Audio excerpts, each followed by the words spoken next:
5 yearsలో ఈ ఇండస్ట్రియలైజేషన్ ఇక్కడ ఉన్న ఇండస్ట్రీస్లో లోకల్ స్థానికులకి ఉద్యోగాలు కానీ పద్దరు ఖాళీ ఉండే భూముల్లో ఇప్పుడు ఫర్ ఎగ్జాంపుల్ రిలయన్స్ అది ఎన్టీపీసీ కింద రిలయన్స్కి 2500 ఎకరాలు 2400 మెగావాట్లకి ఇచ్చారు.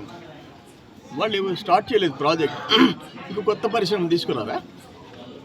అట్నే ఈరోజు సాగరమాల వస్తుంది, అదొక వరం సీ కోస్ట్కి, మళ్ళీ పరిశ్రమ తెచ్చేదానికి అవకాశం ఉంది.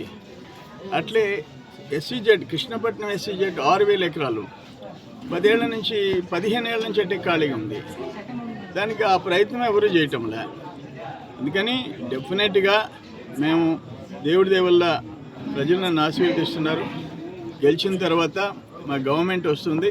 గవర్నమెంట్లో ఏ ఎకరా కూడా ఖాళీగా పోని. ఇప్పుడు సాల్ట్ ల్యాండ్స్ ఉన్నాయి, వాళ్ళకి ఇప్పటికి నష్టపరిహారం ఇవ్వలేదు. అది మా బాధ్యత ఉంది. స్థానికులకు ఉద్యోగాలు ఇప్పించాల్సిన బాధ్యత ఉంది. కాలుష్యాన్ని అరికట్టించాల్సిన నామ్స్ ప్రకారం బొగ్గు తెచ్చి నాసిరకం బొగ్గు తెచ్చి జనాల్ని ముంచుతున్నారు, కాలుష్యం బారిన వేస్తున్నారు. ఇటువంటివన్నీ అనేక సమస్యలు ఉన్నాయి. వాటన్నిటిని పరిష్కారం చేస్తాం. అన్నిటికంటే కృష్ణపట్నం కంటైనర్ పోర్ట్ తమిళనాడుకి తరలిపోయింది. దాన్ని తిరిగి తెచ్చే దాంట్లో రాజీ పడకుండా పోరాడతాం. ఇవన్నీ చాలా బాధ్యతలు ఈ ప్రాంతంలో మాకు ఉన్నాయి. వాటిని డెఫినెట్గా అట్లే ఆక్వాకల్చర్ మేము ₹2 unit irrespective of zone non zone 10 ఎకరాలు 20 ఎకరాలు మేము చేసాం. ఇప్పుడు ఆయన ₹1.5 అంటాడు, ₹3.60 మినిమం. పైన ఉండేది ₹6 ₹7. అన్నీ పచ్చి మోసం చేసే పరిస్థితి వచ్చింది. ప్రజలు కూడా తెలుసుకున్నారు. వాటన్నిటిని స్ట్రీమ్ లైన్ చేస్తాం.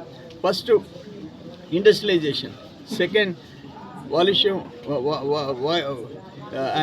పొల్యూషన్ కంట్రోల్ చేయటం, థర్డ్ కొత్త పరిశ్రమలు తేవటం.